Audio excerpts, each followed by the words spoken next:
जिंतूर पंचायत समितीवर भाजपचे वर्चस्व, अयोध्या खिस्ते व सोनालीताई दराडे यांचा पदग्रहण सोहळा उत्साहात संपन्न. जिंतूर प्रतिनिधी रामप्रसाद कंटाळे.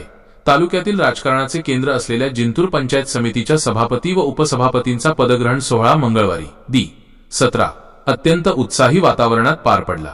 भारतीय जनता पक्षाच्या अयोध्या किशोर खिस्ते यांनी सभापती पदाची तर सोनीताई सोनाली माधव दराडे यांनी उपसभापती पदाची अधिकृत सूत्रे स्वीकारली. आजी माजी लोकप्रतिनिधींची मांदियाळी. या सोहळ्याच्या अध्यक्षस्थानी माजी आमदार रामप्रसादजी बोर्डीकर होते. त्यांच्या हस्ते नवनिर्वाचित पदाधिकाऱ्यांचे पुष्पगुच्छ देऊन स्वागत करण्यात आले.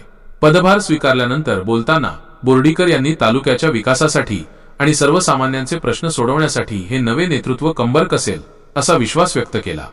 कार्यक्रमाची ठळक वैशिष्ट्ये. प्रशासकीय उपस्थिती. गटविकास अधिकारी सुभाष मानकर व पंचायत समितीच्या कर्मचाऱ्यांनी नूतन पदाधिकाऱ्यांचे स्वागत केले. नियोजन. भाजप तालुकाध्यक्ष गोविंद थिटे पाटील व सरचिटणीस डॉक्टर पंडित दहाडे यांच्या मार्गदर्शनाखाली कार्यक्रमाचे नेटके आयोजन करण्यात आले होते.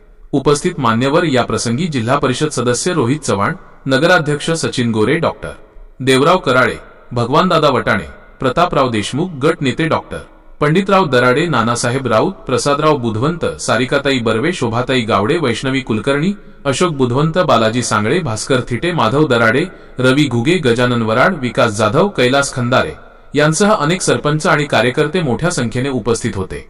विकासाचा निर्धार. नूतन सभापती अयोध्या खिस्ते व उपसभापती सोनालीताई दराडे यांनी पदभार स्वीकारताच तालुक्यातील प्रलंबित प्रश्न मार्गी लावण्याचा आणि शासकीय योजना तळागाळातील नागरिकांपर्यंत पोहोचवण्याचा निर्धार व्यक्त केला. या निवडीमुळे भाजप कार्यकर्त्यांमध्ये उत्साहाचे वातावरण असून जिंतूर तालुक्यात पक्षाची पकड अधिक घट्ट झाल्याचे चित्र पाहायला मिळत आहे.